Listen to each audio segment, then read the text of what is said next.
Welcome to Spoiler Appetite. My name is Tristan, the show where I basically talk about anything within the entertainment news, whether it's comics that I've read or movies, shows, what little shows that I watch, just anything in the entertainment of, the world, the things that distract us from real life crisis outside and whatnot. And yeah, this show, I got a lot of stuff. I mean, honestly, I made a good topic or whatever because it's been 2 weeks. Yeah, I want to say 2 weeks, almost 2 weeks now, since I last did this. And yeah, I got some shit that I want to talk about. As I said, I have, this show is mainly about just talking about shit that I like in the entertainment. And man, oh man, I got some stuff that I want to talk about. So first things first, let's just kick off of the most recent things that I have read. Mainly one thing that I have read. I have finally finished James Tynion the Fourth's The Nice House on the Lake. It is basically a DC Black label that is now under the Vertigo label now, because DC brought Vertigo back. Never knew why they got rid of it, only just for a few years to bring it back. Kind of weird. I don't know if that's just kind of like they wanted to rework Vertigo and how all the commissions that come in for projects. I don't know the ins and outs, but in any event, I read this comic, The Nice House on the Lake by James Tynion IV, as I mentioned, and it is basically a bunch of friends. 10 friends get invited to this lake house by their mutual friend, Walter, and essentially the plot is they get invited to this lake house, and as they get there, they witness on the news and social media that the world has ended. Because Walter knows a thing about the world is going to end, so he brought his 10 friends to this. Now, this is definitely a comic series that I thoroughly enjoyed, although I wish it kind of went on for a little bit longer. It's a 12 mini-series. It's a 12 mini limited series, and honestly, I thought it was pretty intriguing. I know there's a sequel book to it of The Nice House by the Sea or something like that. I'm not entirely sure. I don't know if I'll read it because as much as I liked how The Nice House on the Lake ends, I don't know if I'm curious to see what that spin-off, sequel, whatever it is, with a bunch of new characters, because it doesn't follow characters from the book from this one that I've read. And in any event, The Nice House on the Lake, I thought was pretty intriguing, honestly. I love the fact that it's basically all these people, all these friends, some of them don't even know each other. Well, at least one person gets invited. That's just kind of a late friend of Walter's that gets invited. He's a newly friend. And gets invited to this, and she doesn't really know anybody there. So, it's very interesting. It's a very cool comic. Something that, when I read comics, I try to read things that are outside of the big brand names, or just something new, something that's just standalone-ish. I'm always talking about how when I read comics, I always like to read stuff that is limited and such, and just kind of self-contained or whatever. Because when it comes to canon, I just don't care for canon anymore. It's just so much to keep up with that I just can't keep up with, and trying to remember what event happened with what or whatever. So really, The Nice House on the Lake was really this new story that I just started to read because I got the first issue of The Nice House on the Lake on free comic book day. I went to a little shop, and it was kind of like a comic convention, and I got 5 free comics or whatever because it was free comic book day. And and I was allowed to pick 5 titles of the selection they had, and the cover just kind of stood out to me, honestly, and I think for me personally, that's what kind of like piques my interest when I'm looking for something new or whatever. It's usually the cover, and then I start to read what the thing is about, and reading it was really good. I mean, I wish it kind of went on for longer, but I love how for each issue, it all starts with the character that it opens with every character telling a story about their friend Walter, and how, there was, some of them tell a story about who he is and like how he kind of acts and all this stuff, and you later find out Walter is not who he seems to be, honestly. And honestly, when it's all fully explained, it's a very interesting premise, honestly, to the point where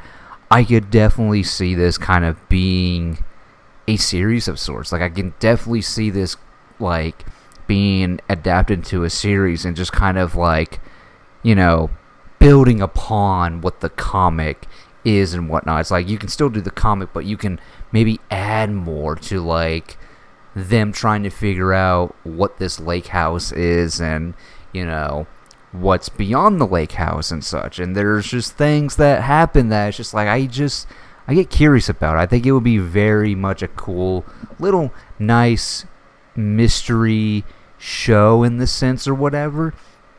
And it would be fun to see that be adapted into a TV show, to be honest. And yeah, overall, I wish there was more, because as much as I was fine with how it kind of just wrapped up, there was still this kind of unfulfillment of like, this could have gone on for like a good, beyond 12 issues, I think. But yeah, so that was the thing that I just kind of wanted to talk about, honestly. And it was like I said, it's a good little comic or whatever. I thought it was fine, but again, my only thing is I wish there was more to it, honestly. So, but yeah, that's the comic that I have been reading or finished. So there's that. Now, getting on to the next topic, which is a game that I finished. I have been wanting to play this for a bit now, and not wanting, but like I was intrigued to play it, honestly. I played a little bit of it with a friend of mine who had it, and that is 2018's God of War. I think it was this past month that or last month, that I recently I updated my subscription to Premium on PlayStation, because I found out that, I can do an annual subscription. Great, awesome. Let me do that real quick. So I'm just kind of open to all these, like, premium games, like these very expensive games now. I mean, I'm still waiting for certain things to go on sale, but I think it's going to be a while before I can get any of those. But I played God of War 2018. Now, full disclosure, I played a little bit of the, I guess what you would call it, the Greek mythology God of War games. I think it was mainly the first game, and I was kind of too young to be playing that, specifically for a certain section of that game. There's a little mini game or whatever. You all know what it is. But yeah, I played that and really had no interest to go back. But for some reason, I got the itch to watch the whole gameplay of all 3 games, and was like, okay, because I'm not sure what propelled me to like watch them or whatever. I don't know if it was just like me just needed to see something or watch something. I don't know, but I just thought I familiarized myself with it, I guess. And then cut to now, I thought I'd play God of War 2018 just because of it. Now, I will say I am definitely not a building, gear, crafting kind of guy when it comes to games. I'm just terrible at them. I just like, for every new gear that I find that's better than the last, I just equip it and I build upon it, but I don't, it's just like, I'm terrible when it comes to stats or whatever. It's like, well, not terrible, I'm just average or whatever. And 2018 was really like, for me, it really was me trying to figure it all out. And honestly, as much as it was trying to be like, okay, what is gonna best fit for me or whatever, I gotta admit it was pretty fun, because at the end of the day, it was just like, man, when you get the right build, it's just like, it's amazing how you go through fucking enemies. It is just ungodly crazy. And when you do get the Chaos Blades for Kratos, it's kind of just game over at that point. But then again, the Leviathan Axe, right? The Axe, we'll just leave it at that. Still great, still easy to play with, and still a lot of fun to play with. But man, those Chaos Blades, they're something else. They are something else to be played with. I thoroughly liked the gameplay aspect of it, honestly. And there's just so much you can do, so much you can go back and like explore and all this stuff. I had a blast with it. I mean, just the updates and everything, and the game itself looks incredible. It was one of the last games. I mean, I don't know if Ragnarok was on PS4, but for God of War, I mean, for me, when it comes to PlayStation 4, I didn't have a lot of games per se, but when it comes to PlayStation 4, one of the best looking games, I think, in terms of visually and all kinds of stuff. Batman Arkham Knight. I'm not crazy about the story, but the visual aspect of what Rocksteady put into looks amazing. Like the details, the textures, everything about it just looked amazing. And then you look at God of War, and the more, I mean, when I even looked at the game, I was like, this looks really fucking good. But playing it, it's just like, dude, this is great. Like, this, I would say, as far as like best looking games on the PlayStation 4, God of War is definitely up there. I mean, it would probably be my second favorite best looking game on PlayStation 4. It just, I mean, because of, you know, the style and the look of it and the fantasy element of it all, it just looked amazing. I mean, it's great. And again, I love the gameplay of it. I love how Atreus plays into the gameplay as well, kind of helping you, even though I would mash the fuck out of his arrows or whatever. Because, yeah, that's the other thing too, that I think it's just in my, as I get older, the combat. I mean, I was getting my fucking ass kicked. For real. Like, it was crazy. And that's when I realized, it's like, yeah, when I say I'm an average gamer, I really am an average gamer. I mean, I can still play Arkham City and have no problem with it, even though at times I do kind of struggle or whatever, but I know that gameplay so fucking well that it's just super easy. It's really just there's a rhythm to that game that's just so easy to pick up on, and it's just a lot of fun.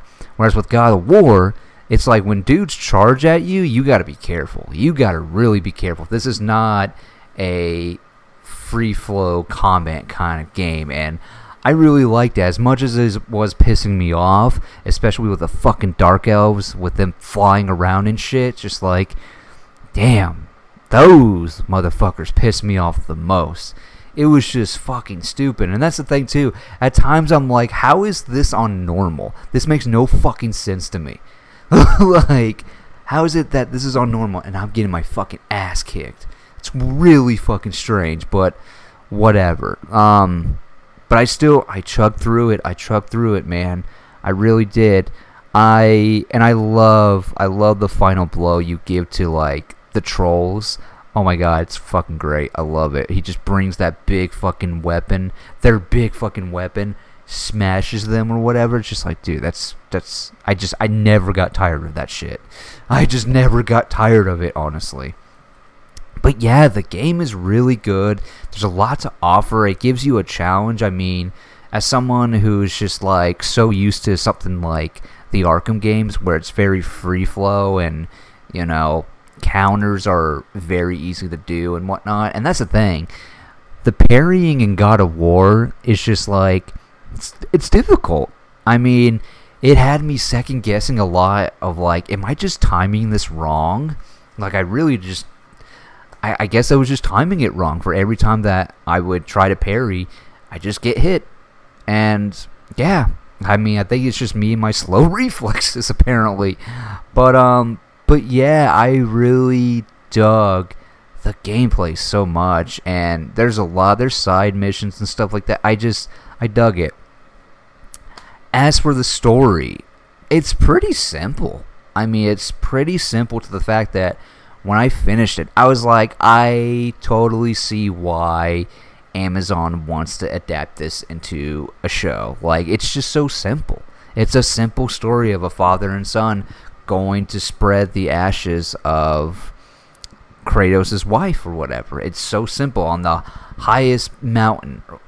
It's simple. I love it. And then along the way, you know, it's about a father not really wanting to tell his son of his past while also teaching him, you know, the ways of like of a fighter trying to, you know, defend himself and all this stuff, still teaching him the ways, but is so like, you know, doesn't really wants to hide things from his son, to ultimately having to tell his son about his past or whatever. And dude, I dug it. I dug it pretty well. I really like the story. It just really shows how far the character of Kratos has come or whatever. And the best part about this story, I feel, is that if you're just someone new to God of War, if you're just like someone that doesn't really care for lore and backstory or whatever, this is easy to jump into and easy to follow along. Like, the story is very easy to follow along, and even if you don't know that stuff and you're just jumping in and this is your first God of War, there's so much in there that it's just like, it makes you like, huh, who is this guy? And you can pretty much pick it up that he's got some sort of past. And then, you know, even when you meet other characters, they're just like, kind of look at Kratos of like, he's just, this isn't what's it called, like, it's like, I know you, I know what you've done and all this stuff. And hell, even one of them, like the main villain, literally just wants to fuck up Kratos, you know? Like, it's really a story that doesn't really require you to play or read upon the older games, because eventually you find out who this dude is or whatever. You may not get the details of his past or whatever, and if you want to, you can play those games or you can just, you know, read upon it. But I just feel like they just kind of lay it out for you at the end of the day, minus the details, like I said. And I really appreciated that. I just think it just makes so much sense why Amazon wants to do this as a series, because this is more of a personal story, whereas with the Greek mythology games are basically a revenge quest. You know, it's basically a revenge quest, and yeah, that's personal, but like, it's just hacking and slashing or whatever. I mean, there's more to it and stuff, but I think with 2018's God of War, it just makes sense why they would want to adapt that for a show for new audiences and such. Like, I just think that people who don't know anything about God of War will really appreciate this, honestly. And yeah, I had the second game downloaded. Not sure when I'll start it, because you know, I've been consuming stuff, you know, and work, obviously. But yeah, I'm down to play this next game. Honestly, I look forward to it. Look forward to see what it does. So I will definitely let you guys know how that goes. Need that sip of water, 'cause man, it's funny. Last time I did this show or whatever, I was my voice was just kind of like getting heavily dry or whatever. So, but luckily now I just have water right next to me. So forgive me if there's like a pause or whatever, because I'm just taking a sip of water, because my God, my throat just goes out for some reason. Just getting old. So in any event, let's actually get into some news. Let's get into the real news, shall we? So first things first, 24 Jump Street is in the works at Sony. Jonah Hill, Channing Tatum, and Ice Cube are all in talks to come back. And honestly, it's so weird to think about. It's like, yeah, it's been 12 years since the last movie. And I love how the caption is that they waited so long to make this, they had to skip.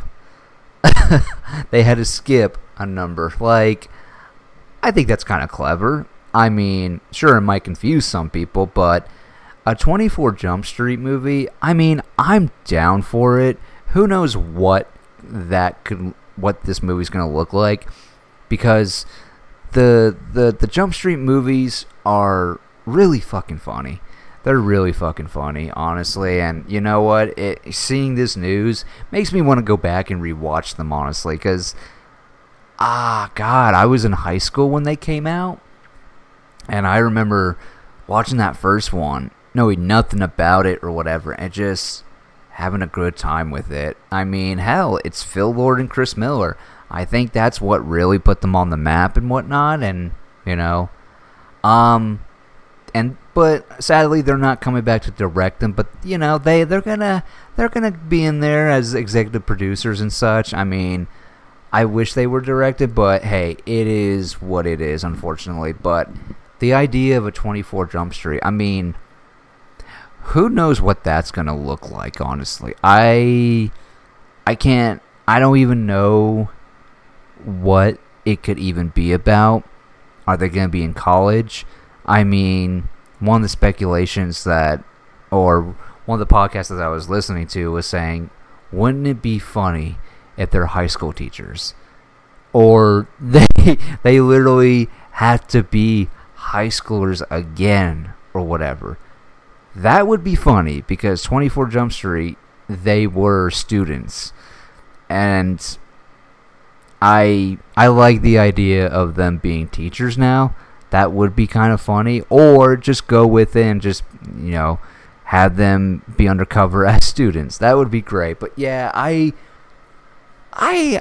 looking forward to this. I haven't really watched a lot of Jonah Hill stuff. I know he's directing lately, but I like Jonah Hill. I really do, and I really should look up some of his more recent movies that he's done. But then again, some of the stuff that I've seen with him, it just never really appealed to me. He's more doing dramas, which he's really good at. I mean, I think Moneyball is a great example, because yeah, he's comedic in that movie, but like he's also got some serious moments. Like he's actually playing a serious character, and I like that for him, honestly. And that's what it seems like he's been doing lately. It's just more serious roles or whatever lately. But yeah, to see Channing Tatum and Jonah Hill together, I love that. I love that so much, honestly. So yeah, count me in for 24 Jump Street. I look forward to it, honestly. Now, sticking with Sony, a Spider-Man Brand New Day trailer came out, and it leaked beforehand, and honestly, I didn't watch it because I was like, I don't want to see no piss poor quality of this new trailer or whatever. I'm gonna wait till it comes out. I had heard what's in the trailer. It's one thing to hear it. It's another thing to see it. Yeah, man. I like this trailer. I like this trailer a lot, because this is what the second trailer that they put out, I mean, you get more of the story. You get the basic gist of the story, which is it's basically Peter fighting himself. His powers are mutating even more now. So much so that he's getting organic web, which, again, from the first trailer, that was pretty obvious. But yeah, I like this a lot. And he has to go to Banner, asking Banner if he, what's going on with him. That's the gist of the story. I mean, if that's the whole plot, I dig it. And also, he's got to fight some villains or whatever. I love it. I love it, dude. I like not knowing what the fuck this movie is about. But if that's the movie, I'm here for it. It's just kind of a breath of fresh air. Plus, seeing Peter Parker be an adult after seeing him in high school, to see Tom Holland's Spider-Man, Peter Parker, be an adult is great. I love it. It's just I mean, as I've been saying, as I talk about this movie, I love the fact that getting this movie just feels so right, because it's been, 5 years since we last saw him as Spider-Man? The fact that we're getting a Spider-Man Tom Holland movie after 5 years, I think it just feels right. And the more I look at this movie, the more I'm just like, man, this really feels new. This feels new for where this iteration of Spider-Man is at, and I'm here for it. It's yeah, we really had 3 movies with him going on, him in high school, and now we're gonna see him as an adult, kind of struggling and whatnot. I mean, are we gonna touch on what does he do for a living? Will we see what kind of what he does for income? I mean, I can definitely see him being some sort of delivery kind of person, he just delivers food or something, or maybe being Spider-Man is his job. I don't know. Be kind of weird, but I wonder if it's going to answer that question. I don't know. What does a Peter Parker who has, I mean, not really anything going on? I'm just so curious. And then, of course, probably the best thing about the whole trailer, Savage Hulk. I did recently rewatch it again before I started hitting record for this podcast, and honestly, I'm starting to think, yes, we're getting Savage Hulk, but I'm also wondering, because we see people being mind controlled, is Hulk being mind controlled, and that's how we're getting Savage Hulk? We're not really getting Savage Hulk, we're getting Hulk being mind controlled. But then again, in the trailer, Banner's just kind of he's this thing keeps me not from hulking out or whatever, which I do have questions for that, because it makes me wonder. It's okay, so at some point Banner and Hulk had a disagreement, and now Hulk is more pissed off or whatever. I guess Hulk doesn't like the fact that, they've both merged into one, and now Banner's kind of more of he's now Professor Hulk, he's in Hulk form, but it's really Banner in control or whatever. I don't know, but now I'm starting to wonder, is Banner being mind controlled?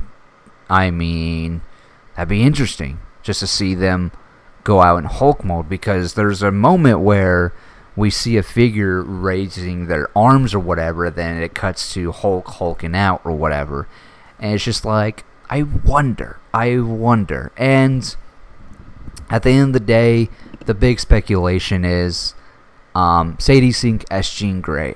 I don't have an issue with it. I personally do not have an issue with it at all. I just think it's curious. I mean, I know for all of us that want a Jean Grey or whatever, when people think of Jean Grey, we think of her as, the adult or whatever. We don't really think about teenage Jean Grey. Like, Jean Grey, for most fans, is going to be, the adult, And for me, it's just like, I like the idea of having a young X-Men cast because we can watch those characters grow as well as with the actors in the role. Just kind of grow into those characters and really just dive into it.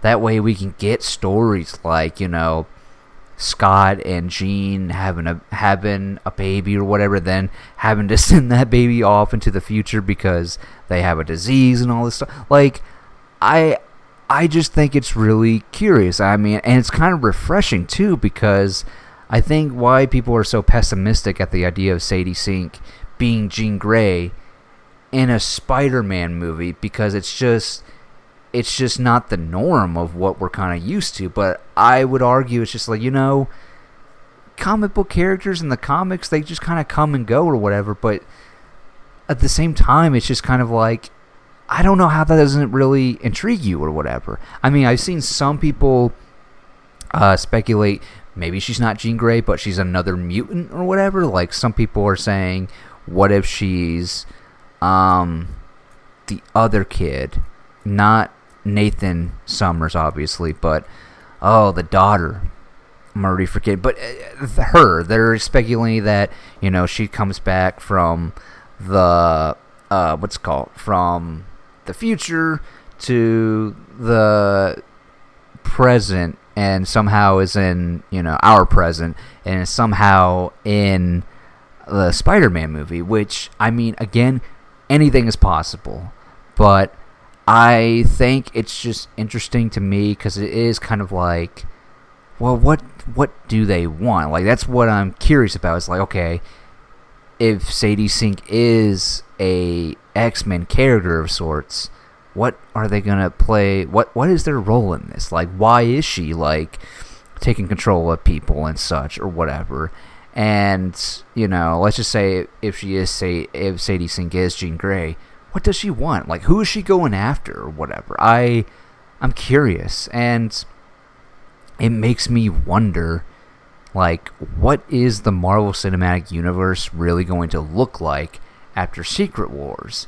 I mean, because obviously we're not going to get our new X-Men until after Secret Wars, because I'm with everybody, and because I felt the same way the moment they announced Secret Wars. I was like, so we are gonna get a reset of sorts after Secret Wars.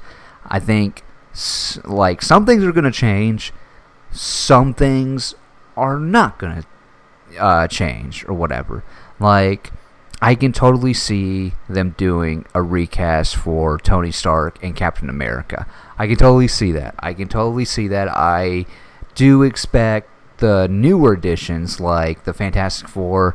I think we're going to keep them for whoever knows how long or whatever. But yeah, I think I can definitely see Chris Hemsworth staying as Thor for a while. Because, I mean, he's still pretty active. He's still hitting the gym or whatever. And he still seems to be having fun with the character. I guess I can kind of see Mark Ruffalo staying as Hulk or whatever. I don't know. I think it's kind of curious. I mean, we'll see how it all goes. But yeah, the Jean Grey aspect, the possible Jean Grey aspect of it all, has me curious. Because it's like, okay, we got Peter dealing with mutation, so it kind of makes sense to have someone like a Jean Grey or an X-Men character in general, whoever she's playing, in this movie. Because even when Sadie Sink's character, which again, speculation, whoever is, mind controlling, is controlling the bodies of people or whatever. There's a moment in this new trailer where she's just like, yeah, how's that mutation going? And it's kind of like, either she's heard this conversation from somebody, she's overheard him mention something about, Peter saying about mutation or whatever. And so I'm just curious. It's very curious, honestly, and I cannot wait. I really cannot wait to see how this all unfolds. And I look forward to it, man. I look forward to it.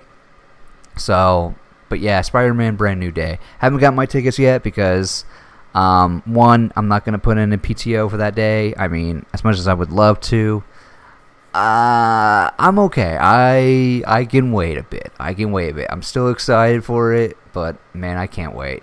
Might go see it in IMAX, to be honest. Just do it. Just do it. So, but yes, that's my Spider-Man Brand New Day talk right there. So, in any event, sticking on things Marvel. So, a couple days ago, Daredevil Born Again Season 3 is shooting right now. Season 3 is being filmed. It's been filming for a minute, and there's been new set photos. And looks like we're getting Elektra back.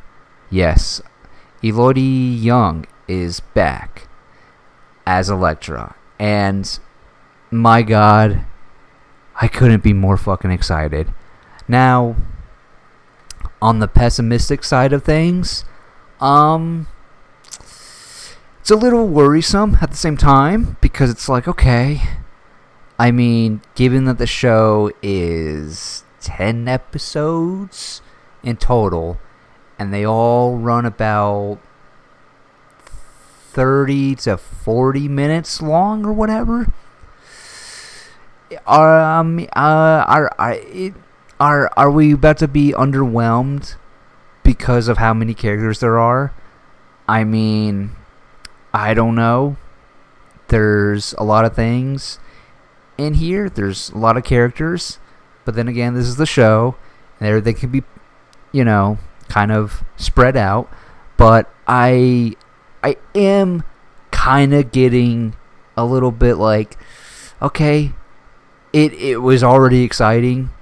It was already intriguing when we saw photos of the cast of the rest of the Defenders coming into this season. That was exciting, and as I've said,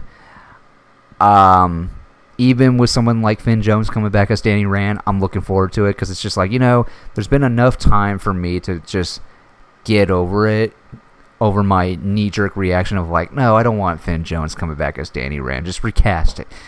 I'm over it. I've gotten over it. My knee-jerk reaction is over. So, but I look forward to seeing the Defenders. And, yeah, but upon that, we're also getting Elektra back. I'm curious about it. I don't know what her role could be. I mean, is she, taking over for Matt as he's in jail? Is she bringing the hand back? Like, is she leading the hand? I don't know. I still like the idea of Shang-Chi's sister running the hand. After all, like, I have questions, but overall, the idea of Elektra coming back, I'm just like, yes, I'm looking forward to it. Because, after all, who even knows? This could be the last season of Daredevil Born Again, because based off of the ratings that we saw, season 2 not doing well. And honestly, it sucks, but given history, it's kind of the same way with the Netflix show, where from season 2 to season 3 it dropped off, and it's like, oh, I guess Daredevil is not as cool as we all may think. And it sucks, but hey, if I'm getting Elektra back one more time, especially Elodie Yung as Elektra, I have no qualms. I mean, this may feel overstuffed with characters, but I look forward to it. I'm just so excited because it helps with the writing, but man, her performance as Elektra, you just kind of felt it. She's very sexy, but god damn is she deadly. Like, I love it. And I'll be that asshole and just be like, yeah, Jennifer Gardner as Elektra, what a joke. I mean, seriously, what a fucking joke. Like, I love Jennifer Garner. I like her as an actress, but I've never bought her as Elektra. I mean, as bad as that character was written in the 2003 movie or whatever, I think you could have gotten a better actress. That, as drastic as that character as is rewritten or whatever, they could have done better than what Jennifer Garner was. I mean, and I know this was at a time where she was doing some show called Alias where she was playing some sort of badass, but no. I mean, I've never seen the show, but like I've never bought her as a badass. I mean, I'm sure she can do all the stunts and stuff, but like I don't see it.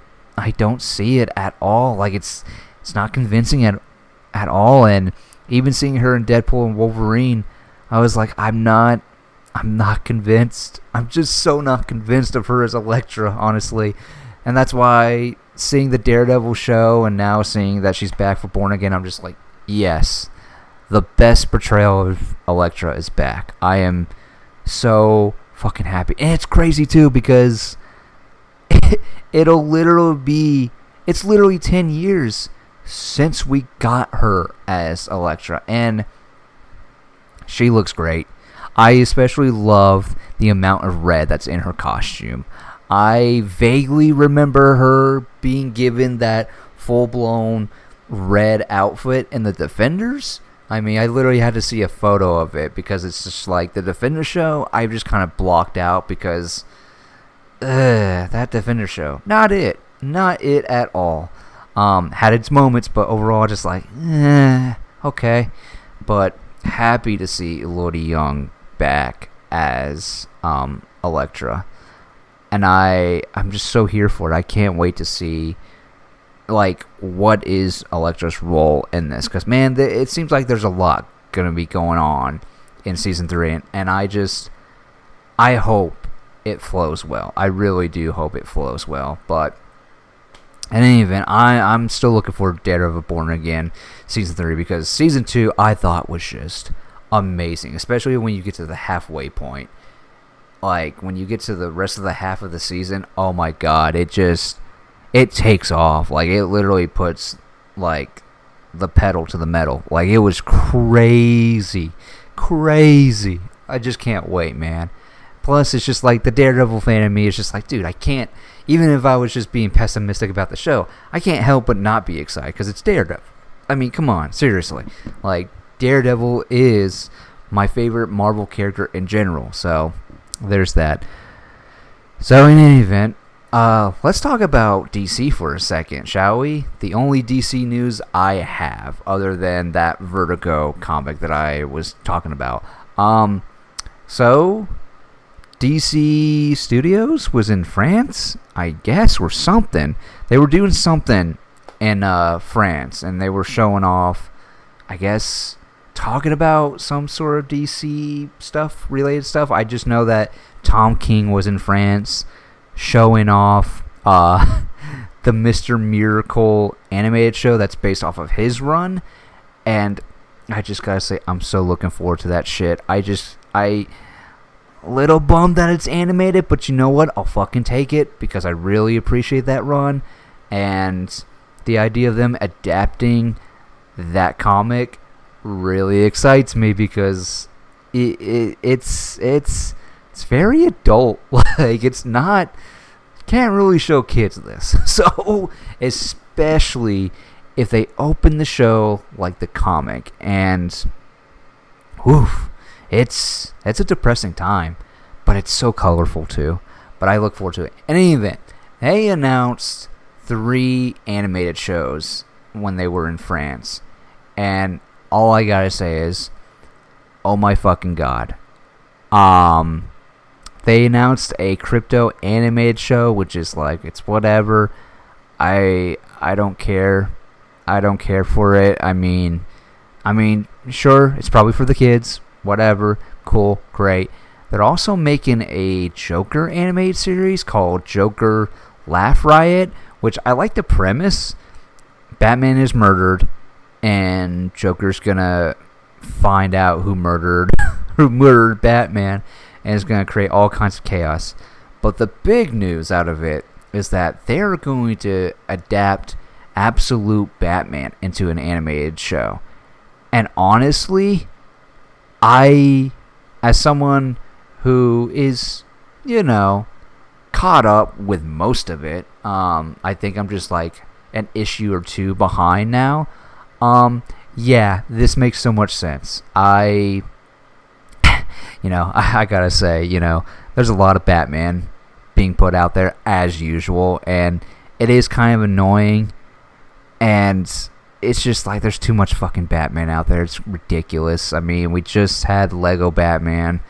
I mean, God, we're getting the Batman Part 2 next year, and as a Batman fan, I look forward to it, but it is kind of just like, this is why I get more excited to see DC do other characters that's not your big, is not Batman. I mean, that's the thing. I really appreciate Superman is getting a resurgence thanks to James Gunn, but yeah, it is just like another Batman thing. Okay, and I know we're gonna get, I don't know when, but like at this point, DCU Batman, come on, like, where is it? I mean, I hate to, counter what I was just saying just a second ago, but like DCU Batman, where it at? It's gonna add to too much Batman, but it is what it is. But in any event, Absolute Batman being made into an animated show. Oh my God, makes so much sense. Makes a lot of sense. I am wondering. It's just like, okay, because Scott Snyder said that it's gonna reinvent Batman again, and I don't know if he means that they're gonna adapt some comics, but also tell some stories that are not part of the comic line. I wonder if that's the case too. And I'm sure this is gonna be like 10 episodes or something like that. Either way, I look forward to it. I mean, this is definitely an Elseworld Batman show. I mean, every Batman has their own take on Batman and such. We've gotten those before, but this is truly going to be different because of the fact that Absolute Batman doesn't come from money. He doesn't come from that. He's a construction worker who builds a lot of shit and is a giant of a fucking man. I mean, seriously, it's crazy. It's a great fucking refreshing take on it. I mean, I've talked about it here on the show before, but dude, Absolute Batman, Scott Snyder doing it once again, reinventing Batman once again, kind of just making Batman big in the comics. He did this fucking twice. I mean, with the Court of Owls and now with Absolute Batman. I mean, dude, that's why, his run, I love his Batman run, even though there are some arcs in there that I don't really like, mainly towards the end with the whole Jim Gordon thing. Wasn't a fan of that. That's the only gripe. And then the whole Bruce's dead brother, whatever the fuck that was. It's been a while. I might be missing some details, but that just, yeah, there's little things that I don't like in his run. But as a whole, I really like reading Scott Snyder's stuff on Batman, honestly, even if I don't like it. And yeah, I'm not a fan of Death Metal. I like Dark Knight Metal. That was cool, but Death Metal was just not it for me. But overall, I still come back to whenever he writes Batman. And Absolute Batman, that first issue alone just fucking hooked me in, man. It was great. I fucked with it so fucking much. So much so that I started to read it before I clocked into work. And I had to clock into work, and I was a couple of pages left to read, and all I could think about was oh my God, the way that fucking book, that first issue fucking hooked me in. I was that shouldn't have hooked me in as it did, because it's an Elseworld story. Oh my God, dude. And at the end of the day, Absolute Batman's not even my favorite title of the run, but damn, this makes so much sense. Because, I mean, the sales alone, when it first started coming out, they were making bank. Like, Batman sells, especially when you know you got something. Especially when the buzz is there, man. So, yeah, I can't believe it. Can't believe they're making Absolute Batman into an animated show. It just makes sense. I also love the fact that it's an animated show and not a stupid straight to DVD / streaming movie or whatever. I'm so glad it's not that, because man, I know it's been, I mean, the last DC straight to DVD that I / streaming DC movie that I enjoyed, it was The Watchmen. I like that, but other than that, I don't check into their stuff anymore. Like, so much so that, you know, I'm not gonna go into it, but you know, looking at that they're making a 3-parter for Batman Nightfall, I'm just like, yeah, I got nothing for it. I just been burned so many times that I'm just checked out of those movies, honestly. So I really appreciate that they're doing Absolute Batman as an animated show. It's just like they can pull from so much, but also if Scott Snyder truly is going to also want to develop episodes that aren't in the comic, I mean, dude, who knows what else he's got up his sleeve. Like, I look forward to it. I mean, I look forward to, you know, what he does with the writing team and everything. I look forward to it. Can't wait. Can't fucking wait. So, in any event, let's talk about some movies. Since the last time I spoke on here, I have seen 3 movies. These first 2, I did a double feature. Really weird double feature, but I'll do it. I just did just because I had a day off. You know, anytime I'm off, I treat myself. I treat myself for the day, and I just go from there. So I'll start with Hugh Jackman's Death of Robin Hood. I was so fucking excited for this movie when I saw the trailer. And the more I saw from it, the more I understood what this was going to be. And it delivered, man. It definitely delivered. Death of Robin Hood is essentially about Robin Hood at the end of his... It's basically at the end of his life. You know, he's done a lot of... This Robin Hood, at least, has done a lot of shit. You know, there's been stories about him as a good man, but at the end of the day, nah, there was a lot of death he committed, a lot of murder that he committed. So much so that the families that of the people that he murdered are coming after him.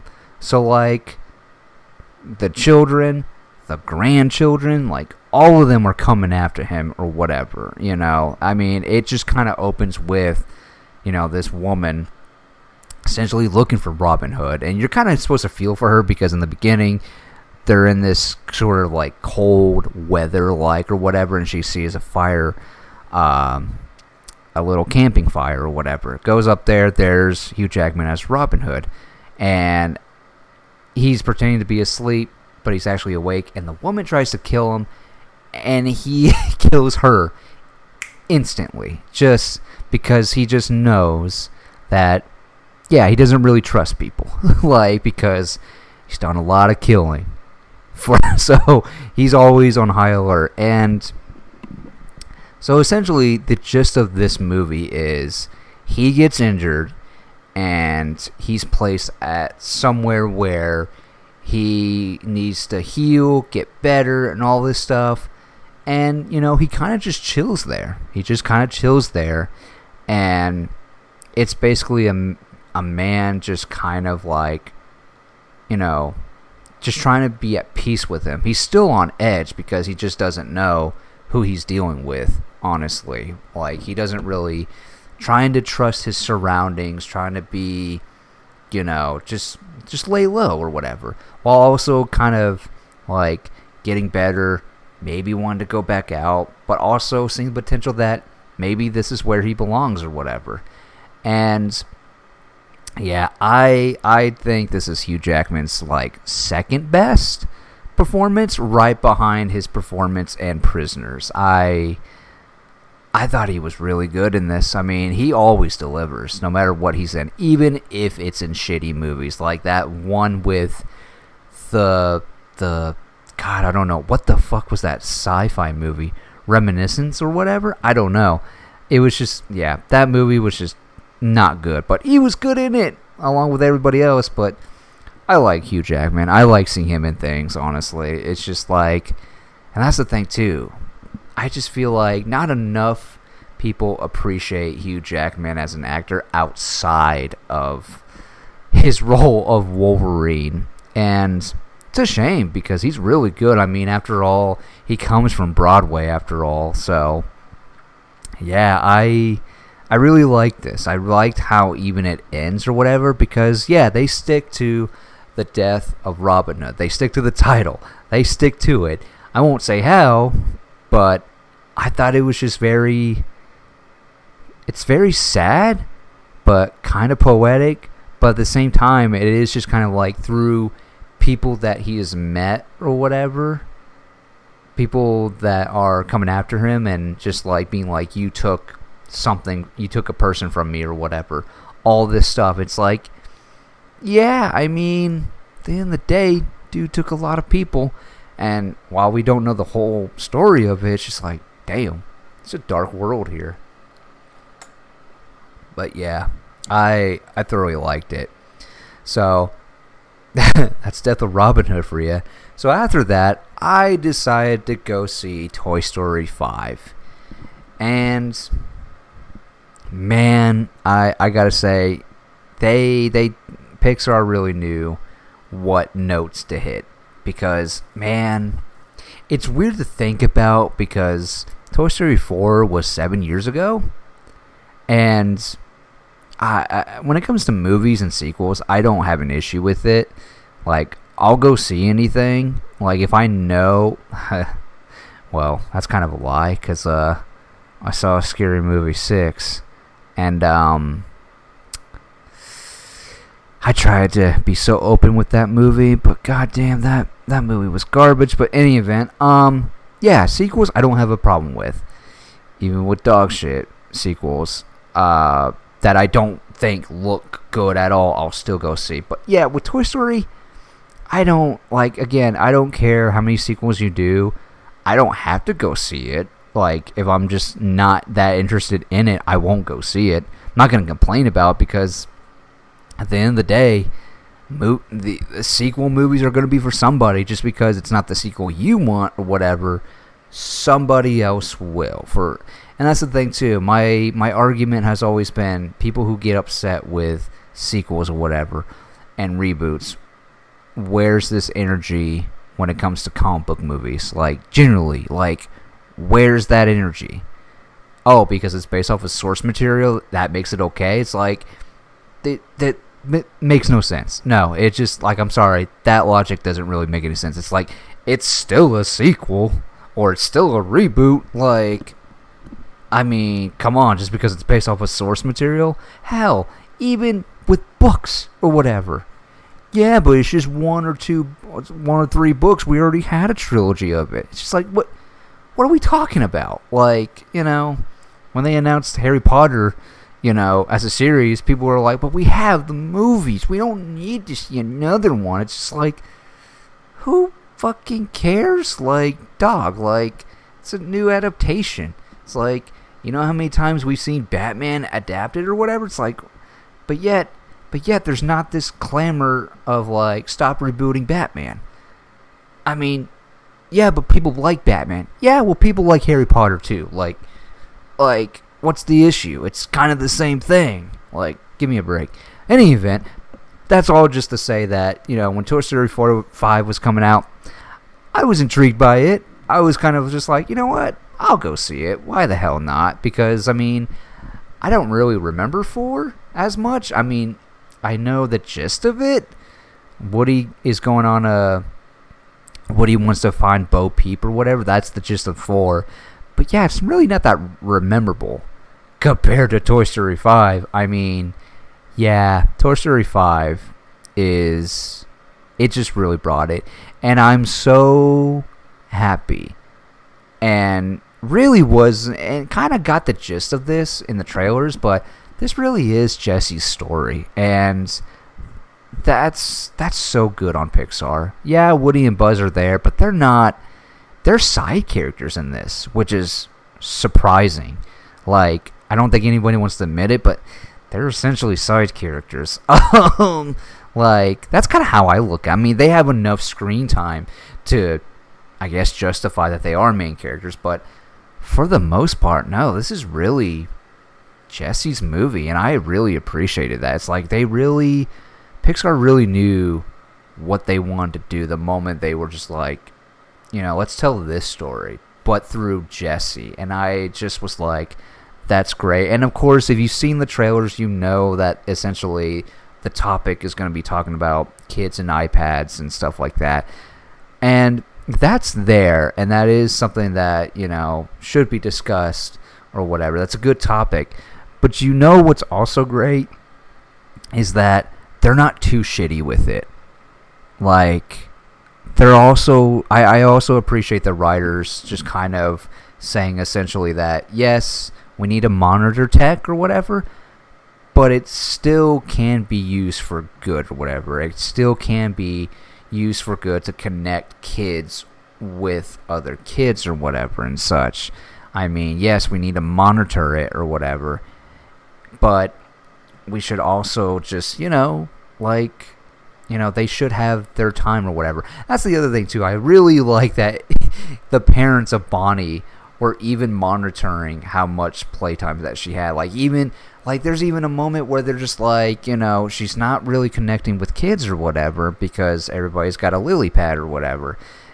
I guess we should. It's like, should we do this? Like, there is that confrontation of, like, should we do this or whatever? Like, and I also like that, that I'm sure there are parents like that who do monitor their kids when it comes to their tablets and stuff like that, because it is just kind of like, yeah, like, kids shouldn't be relying on tech to be playing with their friends. Like, they should be going outside and playing or doing something like hanging out at the mall or whatever, as long as they're being supervised and stuff like that. Like, stuff like that. Like, have the best of both worlds. Because for me personally, while I wasn't a iPad kid or whatever, because, I mean, it's just funny. I'm just thinking of a friend who was like, did you like Toy Story 5 because you could relate that you were an iPad kid?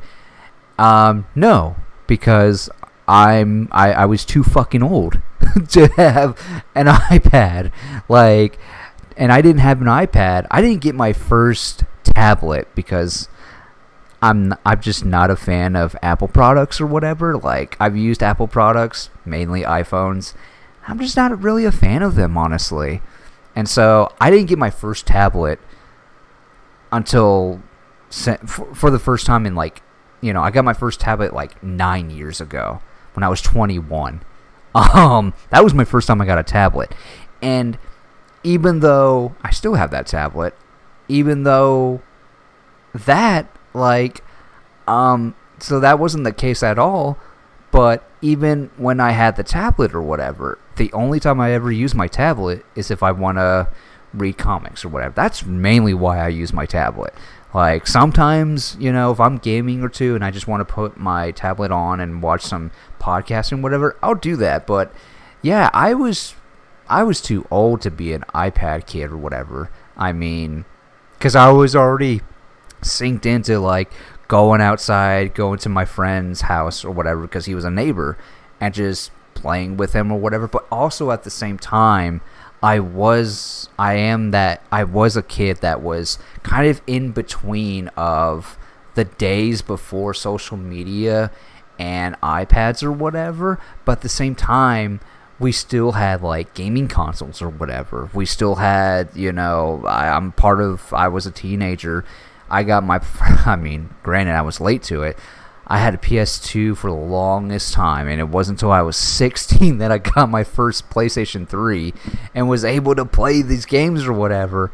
But even then, I still played PC games and stuff like that. Like, I still have my PlayStation 2 games at least, and still had that. But I also was a kid that still played outside.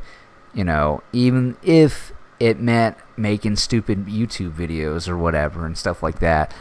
Yeah, I had the best of both worlds, and I just feel like I appreciate all the parents that are out there that are kind of, as hard as it is, kind of disciplining of when it's like, okay, let's not watch too much TV, let's, play some games or whatever, let's get you active, doing something, socializing. I mean, because, kids gotta know when to talk to people and stuff like that.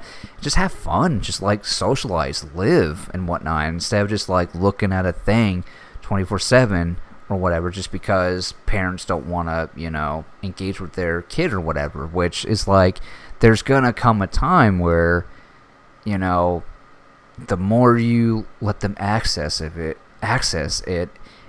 it's really scary, because it's just kind of like, you look at that whole Facebook thing and the whole, like, I mean, God, there's that documentary where, there are kids out there that are on social media and they'll get cyberbullied and stuff like that. Like, I mean, I'll never understand it, but like, kids be sensitive, man. Like, kids can be definitely sensitive, and it's just like, you just gotta be careful. I mean, they should be able to go out there and have fun and whatnot. And so I really appreciate that Toy Story 5 does draw the line between tech is bad, but tech can also be good to, especially connecting and, keeping up with friends.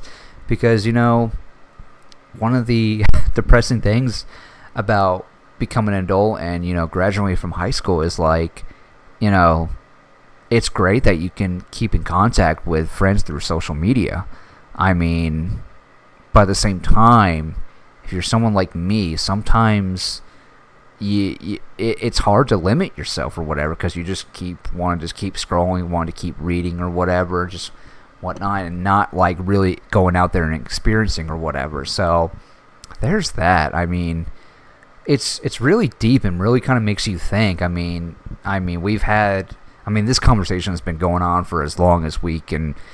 We've probably been talking about it ever since social media started to become a thing. And, seeing statistics about kids on tablets and stuff like that, or with their video games, it's just kind of like, there should be a line. And again, Toy Story 5, I really like that. I also love the fact that there is a moment in here. I mean, the fact that it's Jessie's story just makes so much sense, because she is essentially Woody from the first Toy Story, where, she's seeing tech take over and she's going to be abandoned, and she knows what it's like to be abandoned. Like, and oh my God, the moments where she's just like pleading that she doesn't want to be forgotten, she doesn't want to be like, abandoned again. There's literally a moment where she's like, I can't go through this again, I can't do it. And it's just like, that really hit me. I was just like, oh my God, that really hits me. So I think everybody does a great job voice acting wise. Like, everybody does a great job, and I thoroughly enjoyed Toy Story 5. Where it would be on my top 10, I have no idea. I couldn't tell you, honestly. It might be in my top 10. I don't know. We got more movies to come, but Toy Story 5, I mean, well done, Pixar. I mean, I truly believe when they say, we're not going to make a sequel unless we know we have the right story. And so far, Pixar's been right. I mean, they do movies where they feel if they have the right story, they'll do it. I mean, some people may not feel the same way, but I think it's good. I think it's really, really good. I mean, seriously. So much so that I love seeing people rewriting history of all of a sudden people are liking Lightyear, which is like, I remember. Pepperidge Farm remembers. Like, I remember everybody hating, like, specific people that I kind of followed. I'm just like, you fucking hated Lightyear. What are you fucking talking about? Like, don't, like, you were so exaggerated about hating Lightyear so much so. Like, don't rewrite history. Don't act like all of a sudden, like, dude, people just be exaggerating just for the fuck of it, honestly. It's how you play the game, so. But in any event, so now we get to the real story. The most recent movie that I watched. Early in the morning, too. Early in the morning. I went and saw Supergirl. I wasn't able to get the early Amazon access or whatever because work. And I work from 3 p.m. to midnight, so that just wasn't going to happen for that early access. And my excitement was tempered when I first saw the Rotten Tomatoes, where at the time it was like 58% out of 100 reviews liked the movie. And I was just like, oh, fuck, okay. Because, again, I know it's a hot take, but I kind of take critics, like, I'll take the reception of the critics over the audience score any day of the week, because for one, it's very much like, you know, for all the critics, they actually give you like everything, like they write out big paragraphs, and I was just like, okay. And for the most part, everybody was just saying it was okay. I was like, okay, has me a little bit worried. But it wasn't until I watched the only 2 movie reviewers on YouTube review it, and they both, one, I think, straight up just hated it. Like, didn't really like it at all. And then the other one thought it was okay. And I was just like, fuck. And just listening to him go into listening to the both go into the reasons, I was like, okay, you know what? I'm just gonna manage my excitement, because I know I've been very overly fucking excited because of the fact that I've really dug the trailers and the source material they're basing it off of. I'm just like, it's a good start. It's a good start. So, what did I think of Supergirl? Yeah, I thought it was okay. I thought the movie was okay. The good definitely outweighs the bad, for sure. Yeah, it's okay. I mean, I think Craig Gillespie, Craig Gillespie, I don't even know if I'm saying his name right. I've seen him do better. I have seen him do better. I've only seen 2 movies of his, which are Cruella, which I really liked. I don't know what it was about Cruella that I liked so much, but maybe it's because I don't have a special place in my heart for I don't hold those Disney classic movies to my heart as much as some people do. So I didn't really care about the reinventing of Cruella de Vil from 101 Dalmatian, right? Is that the movie? I think that's the movie. I know the gist of why she's a villain, but I didn't care. I liked the reinvention that it did or whatever, because at the end of the day, when I look at those live action movies, I look at them like comic book movies. For every new Spider-Man or new Superman, new Batman, it's a different iteration. It's a different iteration. No, this is not a fucking prequel to the 101 Dalmatian movie. It makes no fucking sense. It's a new take on it. It's a new iteration. Like, sorry you're butthurt that she's not a conniving little evil villain or whatever. It's like, it's just a new fucking take. Who cares? I mean, sure, yeah, there are times where I'm just kind of like, yeah, I don't care for sympathetic villains, honestly. I'm just like, the misunderstood villains, kind of just like, whatever. It can work, but at the same time, it is just like, is there too much of it? I don't know. Some will work, some will not. But either way, Cruella I thought was great. And then, of course, the other one that I've seen from him was Dumb Money, which was based off of the GameStop meme stock. Like, I thought that movie was great, starring Paul Dano. I thought that was really good and very. So it's a little informative. It's not a documentary by any means, but like it was just kind of get the inside of it. It's just kind of like, this is so fucking interesting. Like, this guy really just, yeah. So Craig Gillespie came in, directed it. Gotta say, I don't think I've ever said this before, but somebody said it today, where they were just like, maybe Supergirl would have been a better movie if they had a woman director, which I couldn't agree more. That's what I said day one. I love Craig Gillespie, I really do, but it was just kind of like, James Gunn could have hired a smaller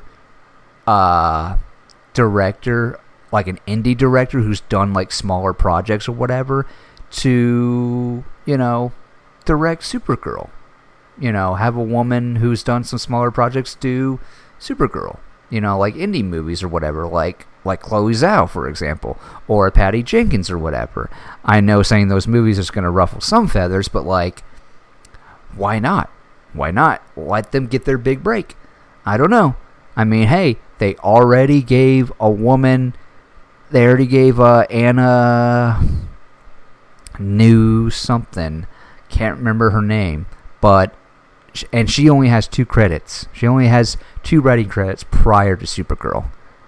I mean, if you're gonna give a woman who only has 2 writing credits a big break with a big budget movie or whatever, why not get somebody with experience who's done indie movies, a woman, to do this movie too? Why not? Why not spread the love, James Gunn? Because, I mean, before Guardians of the Galaxy, James Gunn was an indie guy or whatever. Yeah, he wrote those Scooby-Doo movies, but, like, if you look at his resume, it was very much smaller and some indie stuff. Like, I don't know how much hand he had in handpicking a director for that.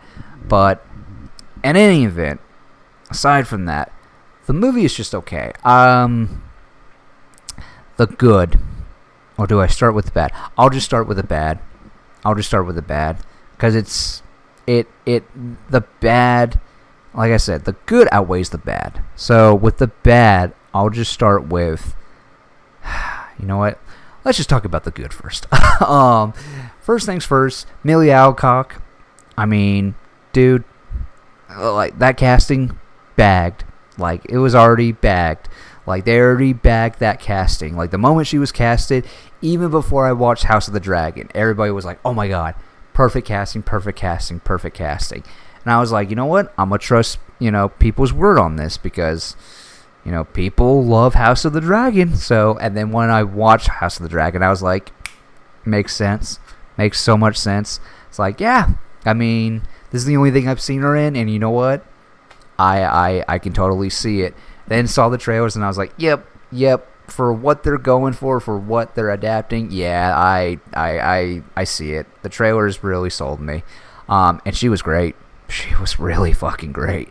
Like, I look forward to it so much. And yeah, it was so good. Little scenes like, I mean, obviously the scenes with Superman, David Cornsweet, dude, like, I couldn't agree more with the sentiment. Every time you see David Cornsweet as Superman in this movie, you just can't help but smile. It's like, dude, it's so fucking true. And my favorite Superman is Henry Cavill, but David Cornsweet playing that very lighthearted, very friendly Superman that, he's very welcoming. Like, I love it. I love it so much. And dude, like, anytime he came on, saw it with a buddy, me and him were just like, I was grinning, he was grinning. It's just like, dude, he's so good. He is so good. Like, I really love him a lot. But yeah, seeing her, and yeah, I look forward to it. I love him. I love her in the role. What else did I like? I really dug the bond between Kara and Ruthie. I thought that was great. That was so well played and everything. And, Ruthie was just a character that I was very excited to see because of the fact that it's kind of just like she's got a darkness to her, and I look forward to it a lot. So that was great. I also really, I think everybody performance-wise just did a great job. I also really like the sets. I really like the sets and the creature designs. I thought that was pretty fucking cool because it seemed like the creature stuff was mostly practical, and I really dug that. It's very cool to see, honestly, and I thought that was great. And then, of course, probably my favorite thing of the whole movie, the Argo City flashback. I mean, it was not what I was expecting. I mean, seeing the trailer, there was big speculation of what was happening. But then when you see it in context, it's just like, oh, shit. And I fucked with it. I mean, it's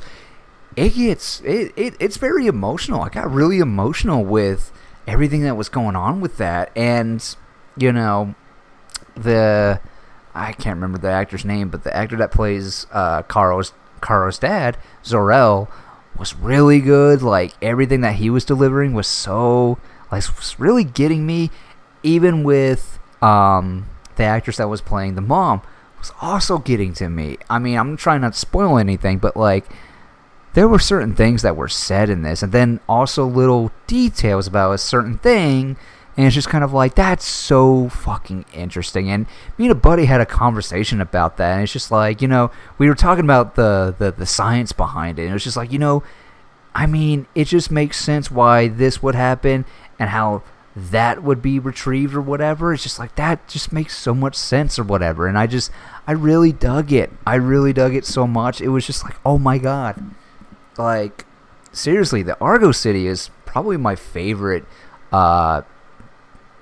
sequence of the whole movie. I was just really fucking hitting it. And then, of course, little details in the movie too that I'm not gonna get into, but things like at the very end, there's a thing that happens at the end that I was like, oh my God, like that's really fucking cool. Like, and yeah, man, I thoroughly just like, it was just so good. I mean, and yeah, that's really it as far as the good things, honestly, that I liked. I mean, at the end of the day, because of that stuff or whatever, it didn't make me not like this movie. But at the same time, the counterbalance for this movie, the bad, quote unquote, which when I talk about this stuff, I don't even think is like it's not even like the things that I had issues with aren't even that bad.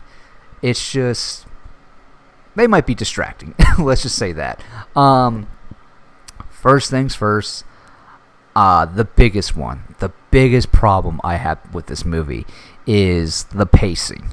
The pacing was so like up and down for me. Like 1 minute we're just going, like we're like when the movie starts, we're jumping right into it, and then we're halting, and then we're going again, and we're having fun, and then for some reason it just slowed down for me again. And like, I don't mind slow pace stuff or whatever as long as you can keep me invested in it, but it just felt like kind of a roller coaster, almost like a roller coaster, to the point where I just felt like certain scenes could have just been like really played out just a little bit more. We could have held on to certain things or whatever, instead of just like rushing it by just quick speed. Like, okay, it is what it is. Yeah, that drove me insane. Like, I feel like this movie could have used more runtime, honestly. That's the thing. Like, this movie is an hour and 48 minutes. Really feel like this could have had an extra, I don't know, 12 minutes? Maybe 20 minutes? I don't know. Like, I I just think this could have used more for breathing room and stuff like that. But yeah, the pacing was just drove me crazy. I also thought one of the other things that I had an issue with is like little odd editing choices, like where they cut certain things and how certain things play out, which is kind of weird. They're little, but like they're ones that I'm just like, it was so weird to me that I was like, whoa, wait a minute, what the, like I understood what was happening, but I was like, okay, so we cut from here and we're here. Okay, I guess. Like, all right, not gonna again. And I think that's because of the runtime. Like, I don't know. Maybe you should have left certain things in. I don't know. I have no confirmation of what was cut or whatever, but it was very fucking strange. Yeah. So there's that. Another thing, and I know this is gonna be controversial, but hear me out. Lobo just kind of feels like he's there. Like, in a way, this feels like a character. He does one significant thing, and it's at the end. But if you were to, you literally could have rewrote around that, honestly, to not have Lobo do this significant thing, because he just feels like he's there for the sake of being there, honestly. Like, I hate to say this, but like, did we include Lobo just for the sake of having the novelty of Jason Momoa play it? Like, is that why we have Lobo in here? Because it's just like, you didn't even really need his character in here. Like, yeah, you could have just done one tweak or whatever and just write out Lobo as a whole. I mean, he just feels like he's there for the sake of it. I mean, he's fun to watch. He's like watching Jason Momoa as Lobo. It's fun to watch. Like, we all knew it was going to be spot on, but at the end of the day, as far as the character goes and where he is in the story, I just thought, did we really need him in here? Like, I had speculated where he was going to be in this movie, and it really wasn't what I thought, honestly, which kind of surprised me. And I should have known the more I saw him in the trailers or whatever, or him in the TV spots. I should have known, because he was not where I was expecting him to be, honestly. But other than that, it's just like, yeah, I just felt like Lobo just feels like he's just there for the sake of being there, I guess. Like, okay, that's cool. Yeah, I know saying that's gonna when I tell that to friends, that's gonna ruffle them the wrong way. But yeah, I just thought he was there just for the sake of being there. He doesn't really do anything other than at the end, like, it's kind of it. Like, you didn't even need his character there. Okay. And then lastly, the other thing that drove me crazy was the needle drops. The music needle drops. When we first started to get some footage, even with some promo, even with the teaser for the trailer or whatever, I remember James Gunn putting out a character poster of Supergirl, and she was listening to some music, and I'm like, okay. And, hearing that there's going to be needle drops, I was like, okay. I mean, that's cool. Like, I know there was all kinds of comparisons of comparing Kara to Star-Lord to Guardians of the Galaxy, of like, oh, it's comparing, and I'm just like, no. I mean, just because someone likes to listen to music or whatever, doesn't mean they're like the same person, and just because they're in space, they're the same character. It's like, okay, it's like, I can see the comparisons, but like at the same time, is that really an issue? I don't think so. But upon seeing the movie, yeah, I don't think it worked. I don't think the needle drops worked at all. They were just like, I don't know. I don't think you needed it. I really don't. Like, and that's, when James Gunn, doing it for Superman, I was worried. I even was worried with, James Gunn putting needle drops in Superman. But at least in that movie, I felt like, okay, he knew when to dial it back because he had David Fleming doing the score, and he let that score play out even when, obviously you had John Williams' theme in there. But I think David Williams did a great job doing that kind of scoring, that composing for that album or whatever. So, with the needle drops in Superman, they weren't as distracting. But here, I just felt like that's super fucking weird. Like, it's just like, I'm not really feeling it. And they do something really smart here. They don't just put the needle drops in for the sake of putting needle drops in. No, these needle drops, I totally get it. For this movie, it's part of Kara's character, and they do something so cool in here that I was like, okay, that's pretty cool what they do, like the explanation, like how they apply it to Kara's character. I thought was really fucking cool. But a part of me was feeling like, wouldn't it be cooler? Wouldn't it be cooler if it was music, but like, what if it was like scores?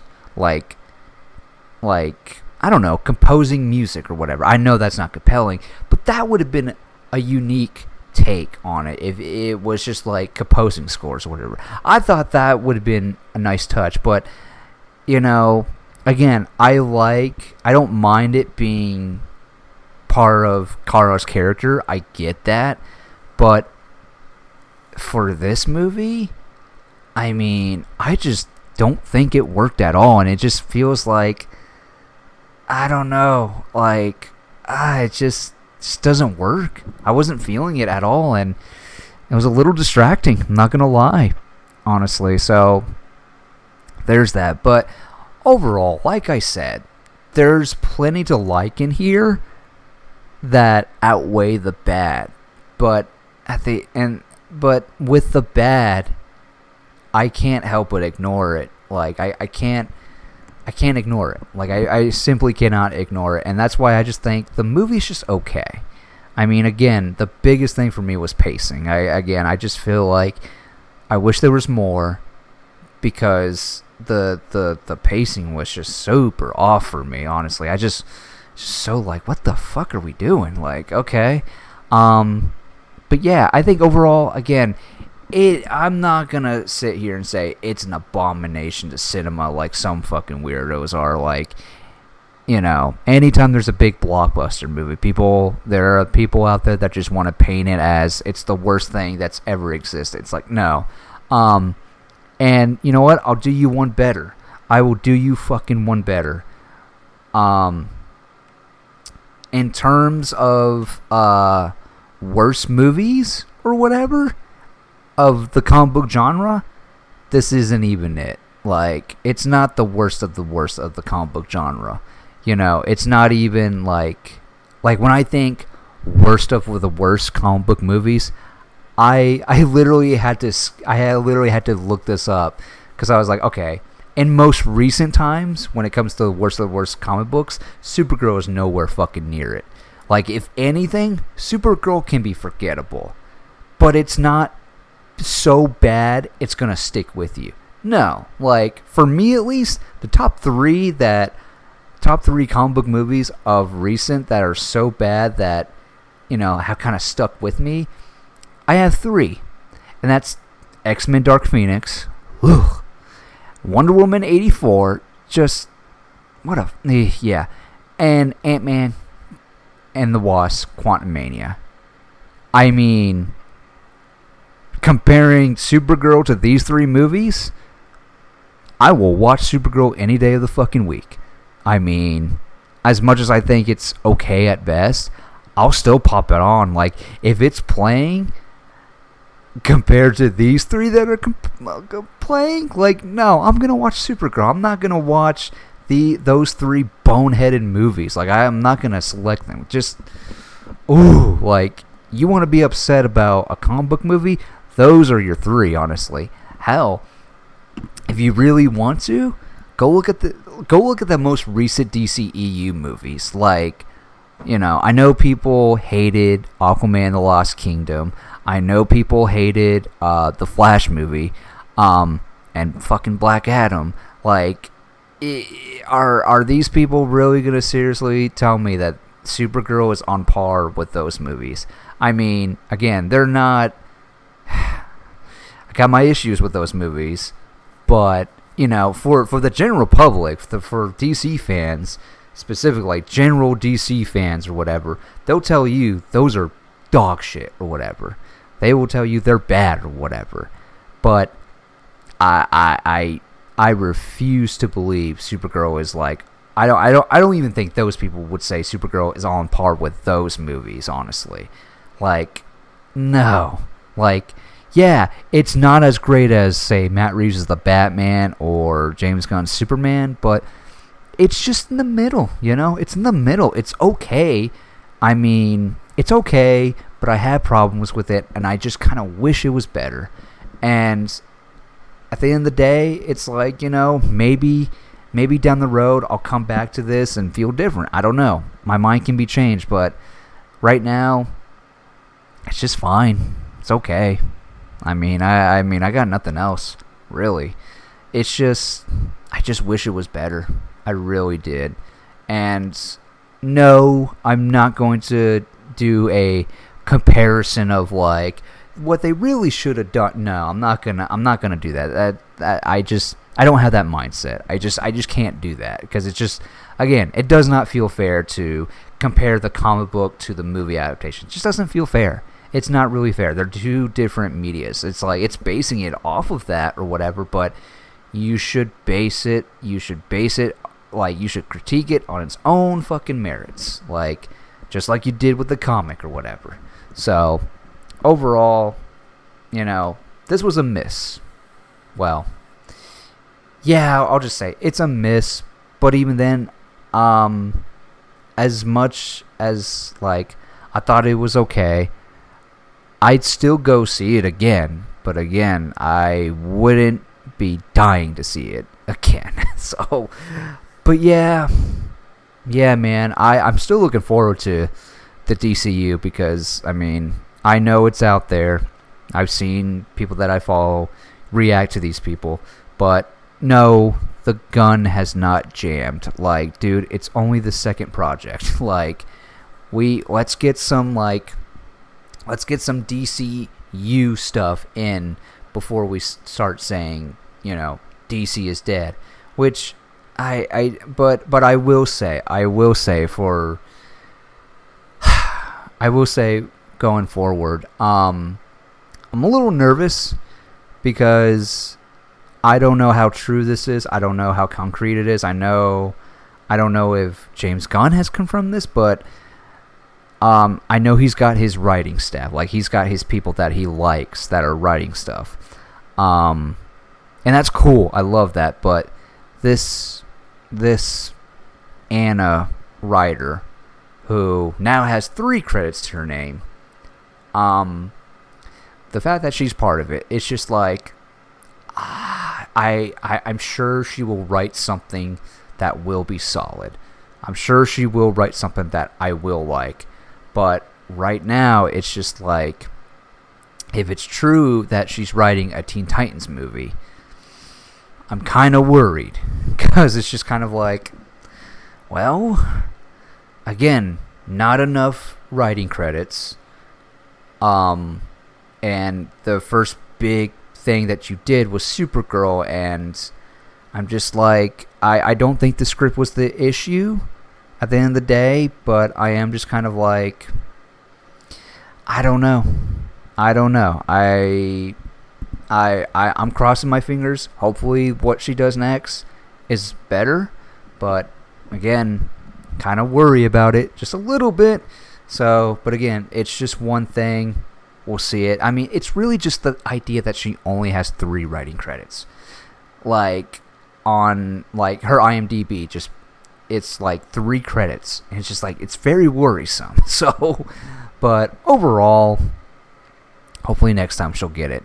But yeah, that's all I got, guys. So, I'm almost heading to 2 hours. What else could I talk about? 20 minutes under. Nah, I'm not going to do it. God, I actually went on for that long. Anyways, it's 3 a.m. I should probably get to bed. Not before, of course, I put this up, but in any event, thank you all for listening to the show. Thank you for listening, per usual, and, come back next time whenever I have some stuff to talk about. In the meantime, my name is Tristan, and you've just been spoiled.